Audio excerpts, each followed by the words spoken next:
Bonjour à toutes et à tous, j'espère que vous allez bien. Je suis contente de vous retrouver puisque le lundi, j'ai mis une nouvelle rubrique qui s'appelle Les spécialistes et ça fait que le lundi, je ne suis plus toute seule. Mais j'aime bien en fait, donc vous m'avez manqué d'être toute seule avec vous là et de parler pendant 20 minutes, d'être dans vos oreilles et de parler d'un sujet.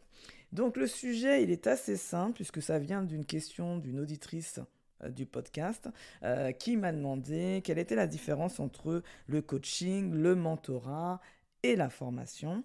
Donc j'ai décidé de faire un épisode là-dessus. Bien évidemment, vous avez compris que c'est ma vision et que ce n'est pas parole d'évangile. Que vous pouvez d'ailleurs, si vous le voulez, quand l'épisode sort donc sur les réseaux sociaux le lundi, sur LinkedIn principalement et sur Instagram, vous pouvez étayer et donner d'autres avantages et bénéfices de chacune des solutions, puisque c'est ce que je vais faire. Je ne veux pas dire que l'une est mieux que l'autre, parce que clairement, les trois solutions sont bonnes. La question, c'est plutôt de savoir quelle est la meilleure pour vous à l'instant T, parce que ça dépend un peu de là où vous en êtes, de votre besoin. Et donc, je vais essayer, même si je ne peux pas personnaliser pour chacun de vous, mais en tout cas, je vais essayer de vous donner les avantages et les inconvénients de chacune des solutions. Comme ça, vous saurez ce que vous devez rechercher pour vous en ce moment. Donc déjà, si jamais je n'aurais pas été assez clair dans tout ce que je dis, et ça c'est possible, ou que vous aviez une question bien spécifique et que malheureusement, vu que c'est quelque chose de plus large, je n'ai pas pu répondre à votre question, n'hésitez pas, j'ai mis en place des cafés Zoom sur les réseaux sociaux. Donc là, je le communique via le podcast. Donc vous allez retrouver dans le résumé de l'épisode un lien qui s'appelle un lien Calendly qui vous permet de réserver un créneau de 30 minutes avec moi juste pour prendre le café. Donc l'idée c'était parce que j'avais envie de mieux vous connaître, de connaître aussi vos besoins pour m'inspirer et avoir de nouveaux sujets à traiter. Donc, n'hésitez pas à en prendre un. Et comme ça, si vous avez une question, bien évidemment, on en parlera pendant ces 30 minutes. Autre chose, si vous savez que vous avez déjà l'envie d'avoir un coach, parce que c'est le coaching qui vous intéresse, vous avez déjà fait tout ce que je vais expliquer après, tout le cheminement, et qu'au final, vous dites, moi, la solution que je recherche, c'est un coach, pareil, vous allez trouver dans le résumé de l'épisode un lien pour réserver un créneau là, cette fois-ci de 45 minutes pour faire connaissance. Et vous allez comprendre pourquoi c'est nécessaire de faire ce qu'on appelle un appel découverte. L'idée de se découvrir, de se connaître, vous allez comprendre à la fin de l'épisode parce que je vais expliquer justement qu'est-ce qui différencie un coach d'un mentor et d'un formateur. Donc restez avec moi et à tout de suite.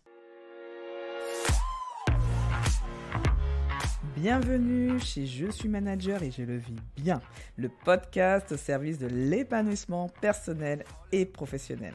Je suis Fabienne Wiltor, Happy Coach professionnel certifié, conférencière en entreprise et dirigeante de la société Oser Être. Je vous livre dans ce podcast des clés d'auto-coaching expliquées simplement et sans langue de bois. Ces clés activables rapidement vous permettront d'améliorer votre bien-être, de faciliter vos interactions avec les autres et de développer les soft skills indispensables à tout manager digne de ce nom. Donc déjà, commençons par la formation. Moi, la formation, j'en ai fait pas mal. J'ai eu beaucoup de chance en étant chez L'Oréal de faire un certain nombre de formations et j'ai toujours appris des choses. J'ai toujours mis en application des choses après mes formations. Donc généralement les formations, c'est on bloque son agenda, ça c'est l'avantage, on bloque son agenda et on essaie de déconnecter de l'opérationnel, de tout ce qu'on fait, de toutes les problématiques et on est focalisé sur un sujet bien précis pendant une durée déterminée. Donc, les formations varient entre une journée, 2 journées, 5 jours. Ça peut être en résidentiel. Moi, j'ai fait des formations où je dormais sur place. Et puis, il y a des formations où on rentre chaque soir chez nous. Néanmoins, l'idée, c'est de se dire qu'on est focalisé sur une chose à un instant T. Donc ça, c'est, je trouve, le côté très positif. Généralement, les formations, c'est des merveilleux espaces de boîtes à outils. On va trouver plein de boîtes à outils, plein d'outils qu'on va devoir choisir et qui résonnent ou pas pour nous. On n'est pas obligé de tout prendre. C'est un peu comme le podcast, que vous vivez sur le podcast, vous entendez des choses et vous prenez ce qui vous parle et vous repartez avec en vous disant je vais mettre en application tel outil parce que celui-là, il a résonné pour moi à cet instant. Donc ça, c'est bien parce que vous avez un panel assez large et vous voyez plein de choses. Généralement, généralement, on est dans des expériences fictives. Donc ça dépend bien évidemment de si c'est une formation qui est pour une équipe et c'est ensemble, et donc là on peut prendre des cas réels, mais généralement on est, vous savez, avec des collègues différents ou même des gens d'entreprises différentes, et auquel cas on fait des jeux de rôle dans ce type de format. Alors moi, j'aimerais que j'avais du mal avec ça parce que quand moi je suis un être très authentique, et c'est vrai que de faire du faux, en fait, j'étais très mal à l'aise, et j'avoue que je ne jouais pas forcément le jeu, en tout cas, si j'ose dire, en formation, quand justement c'était pas des situations réelles, mais il y a des personnes justement de se détacher de leurs émotions, de ce qui peuvent eux-mêmes vivre, c'était plus facile et ça permettait de mieux ancrer en expérimentant ce qu'ils étaient en train d'apprendre. Donc c'est le passage de la théorie à l'expérience qui est quand même nécessaire. Donc je trouve que c'est quand même bien de pouvoir être à l'aise avec cette notion de jeu de rôle. Alors moi j'ai trouvé ça top personnellement, les formations. J'en ai fait surtout sur tout ce qui est la communication, la gestion des émotions, parce que ça m'a permis de comprendre. Donc là, on est vraiment dans la transmission, donc on comprend des mécanismes, on comprend des phénomènes, et donc quand on comprend les choses, on arrive à mieux les intégrer, et après, dans notre quotidien, on va être plus alerte, on va voir plus les choses, on va dire, ah bah tiens, ça me rappelle quand on avait dit ça dans la formation, c'est ce que je suis en train de vivre. Donc ça, c'est super pour ça, ça permet de comprendre et de mieux retenir, et donc après, de pouvoir mettre en application. Alors, moi, personnellement, dans la formation, le bémol que je trouve à la formation, c'est qu'après cette formation, on est lâché dans la nature.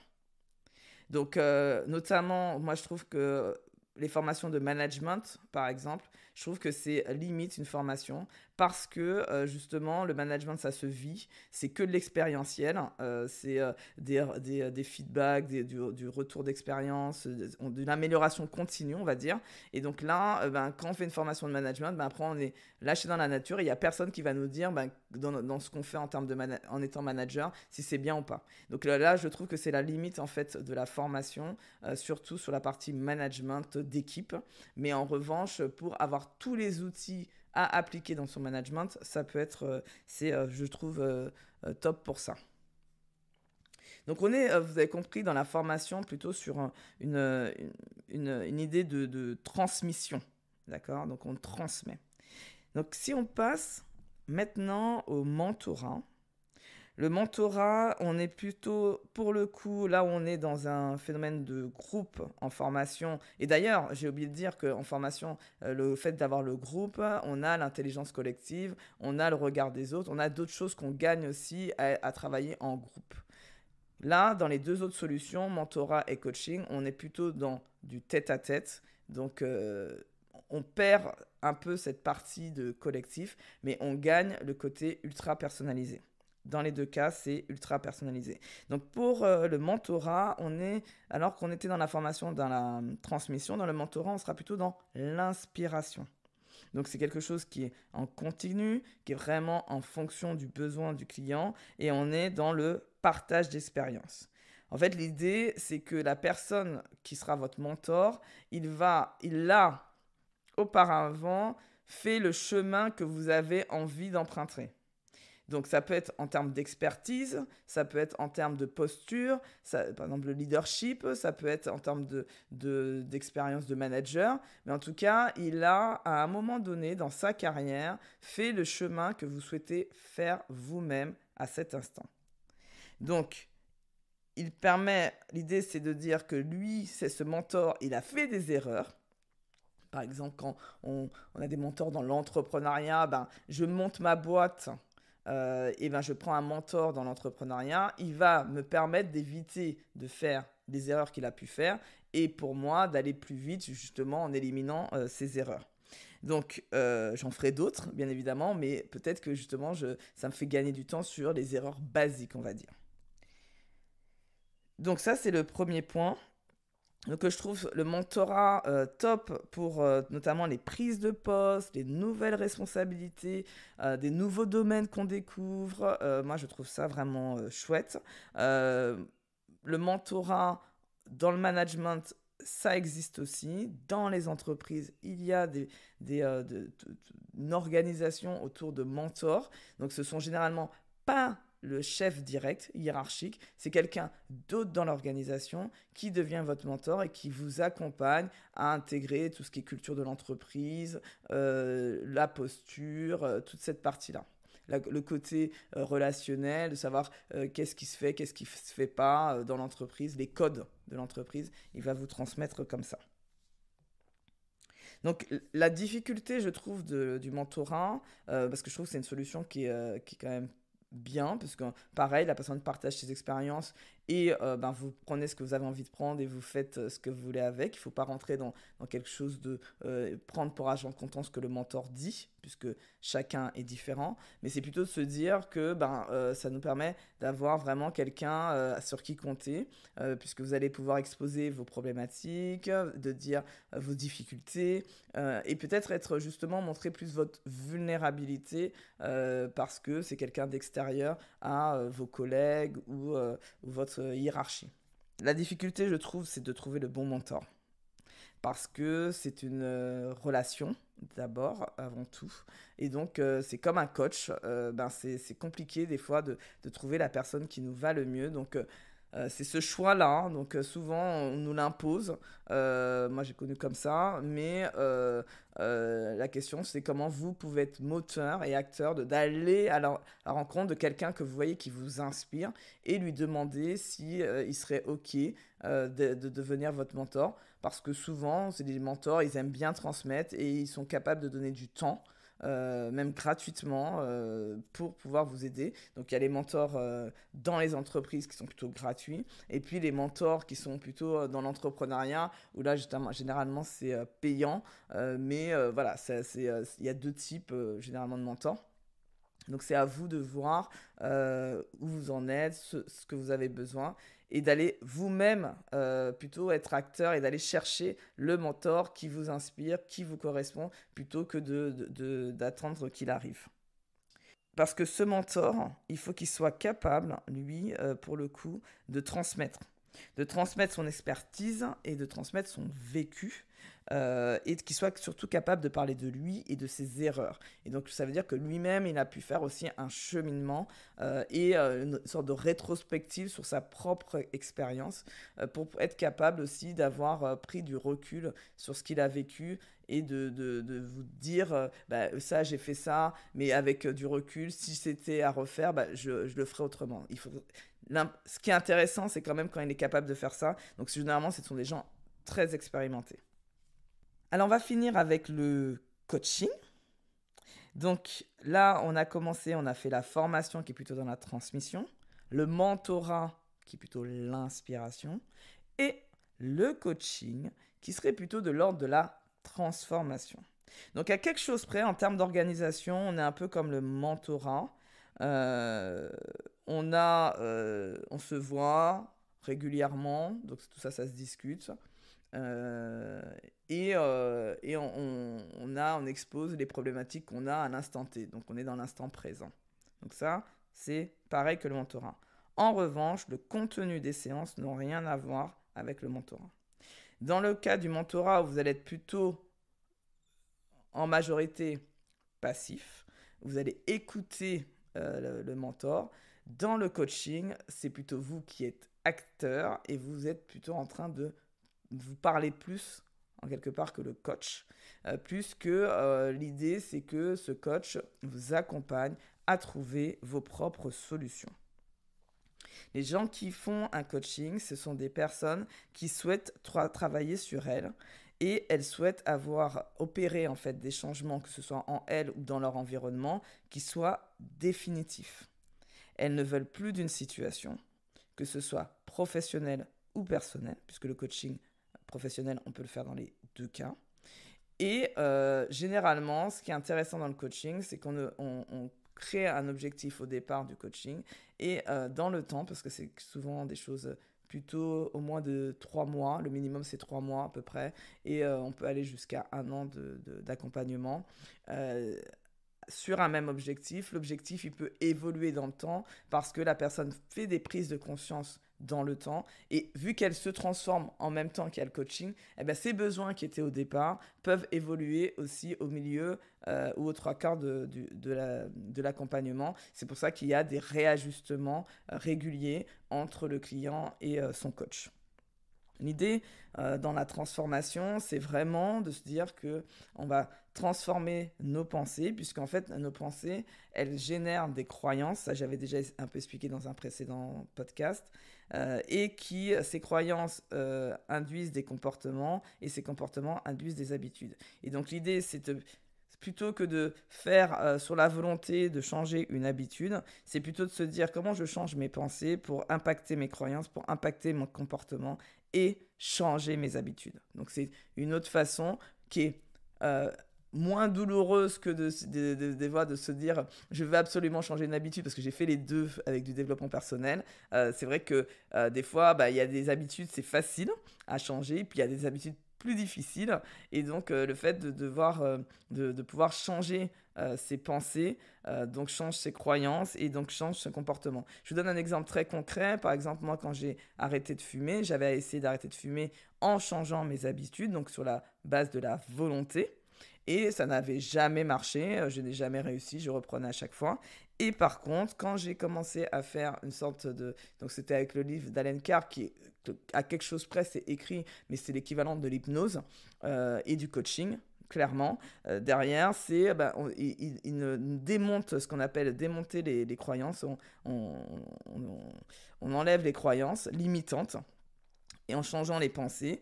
Et donc après, à la fin, quand vous finissez le livre, l'idée c'est que vous devez fumer pendant tout le livre. Et quand vous avez fini le livre, vous arrêtez de fumer. Ça a été mon cas il y a maintenant quelques années, puisque j'ai arrêté en 2018. Donc ça, c'est pour la partie coaching. Et donc, ce que je trouve intéressant sur le mentorat et le coaching, c'est ce côté ultra personnalisé et surtout ce fait qu'il y ait quelque chose en continu. On n'est pas lâché dans la nature. Entre deux séances, vous travaillez, vous expérimentez ce que vous avez appris pendant la séance de coaching. Les décisions que vous avez prises, vous les mettez en œuvre aussi entre deux séances. Et de nouvelles problématiques arrivent et rebelote, on recommence jusqu'à monter en conscience à chaque fois un peu plus. Donc ça, moi, je trouve que c'est intéressant, ce côté où c'est vos cas. Moi, ça m'allait bien pour ça, je pense, parce que j'avais du mal avec le fictif. Et donc, c'est vrai que c'était mon cas personnel que je traitais en coaching. Et j'avais pas besoin de plein d'informations. J'avais juste besoin de l'information nécessaire pour maintenant, dans l'instant présent. Donc, j'espère qu'en tout cas, ça vous a été utile. Donc là, vous avez bien vu, j'ai fait la différence entre la formation, le mentorat et le coaching. Et je vais finir en parlant de mon offre, parce que c'est là où moi j'ai essayé, c'est pour ça que j'ai travaillé, j'ai commencé à faire mes offres sur le management, parce que je voulais combiner les trois. Et je me suis dit, quel sujet où je peux être à la fois une bonne formatrice, un bon mentor, et en même temps, coach, je peux coacher pour tout le monde, donc j'ai pas besoin de coacher spécifiquement sur des gens, puisque on vous accompagne dans les prises de conscience, donc quelle que soit votre problématique, je peux être coach, mais je voulais vraiment combiner ces trois dimensions, et donc c'est pour ça que j'ai choisi le management, puisque j'ai fait 13 ans de management, j'ai été formé, j'ai fait quelques erreurs qui ont été un peu douloureuses, on va dire. Je suis capable d'en parler aujourd'hui et donc c'est pour ça que je trouve que le mentor, je me sens tout à fait légitime d'être mentor pour accompagner des managers. La partie formation, j'ai appris, je suis quelqu'un qui aime transmettre, donc le podcast en est la preuve, puisque vous avez bien vu que via le podcast, c'est l'équivalent un peu de la formation. Et donc, je m'applique et j'essaye généralement dans mes séances de présenter un concept en moins de 5 minutes. Donc, un concept complexe et un concept simple en 1 minute. Donc, je suis habitué à faire ça et je me suis entraîné avec mes clients et donc aujourd'hui je sens que je peux le faire, donc c'est pour ça aussi que je m'entraîne à faire avec tous ces posts, toutes ces communications que vous trouvez sur les réseaux sociaux. Donc là vous avez la formation, le podcast, le mentorat je l'ai fait en fait ce mois-ci est sorti, je suis assez fier de moi, newsletter, ma première newsletter LinkedIn, donc où j'ai décidé de faire un blog, donc ça s'appelle une blog letter, pour changer, il faut toujours faire un peu d'originalité, et donc l'idée c'est que là j'explique plutôt, c'est plutôt du mentorat de dirigeants, puisque vous savez que j'accompagne des dirigeants d'entreprise aussi, et donc là je transmets ma propre vie de dirigeant d'entreprise, donc n'hésitez pas à aller sur LinkedIn pour vous abonner à la newsletter. Je serai ravi de vous y retrouver. Enfin, le coaching, vous avez des posts sur LinkedIn aussi avec des clés d'auto-coaching que je délivre le mardi et le jeudi. Et donc là, on le fait tout seul. Mais voilà, c'est possible de faire avec des clés d'auto-coaching, mais c'est-à-dire qu'il faut être quand même savoir se remettre en question, savoir qu'est-ce qui est bon pour moi, ce dont j'ai besoin à l'instant. Et vu que c'est éphémère et que ça part, bien évidemment, si vous avez raté le train, c'est compliqué de revenir en arrière. Mais ça existe. Donc, je vous invite aussi à les découvrir. Et donc, qu'est-ce qui fait que on se dit pourquoi on choisirait un accompagnement, Fabienne, puisque on a le podcast pour la partie formation, la newsletter pour le mentorat de dirigeants, ou avec les posts aussi, il y a un peu quand même de mentorat de manager, et puis il y a toutes les clés d'auto-coaching que tu donnes. En fait, l'idée, c'est vraiment que quand on fait les séances en one-to-one, vous avez le côté personnalisation, comme ce que je vous ai expliqué tout à l'heure sur le coaching, où on traite votre problème à l'instant T et ce dont vous avez besoin. Je transmets des concepts dont vous avez besoin. Je ne vais pas m'amuser à vous faire un cours sur quelque chose que vous n'avez pas besoin à l'instant T. Et donc, je m'adapte en fait à chacun de vos besoins. Donc, c'est un gain de temps pour vous et ça vous permet d'aller surtout plus vite.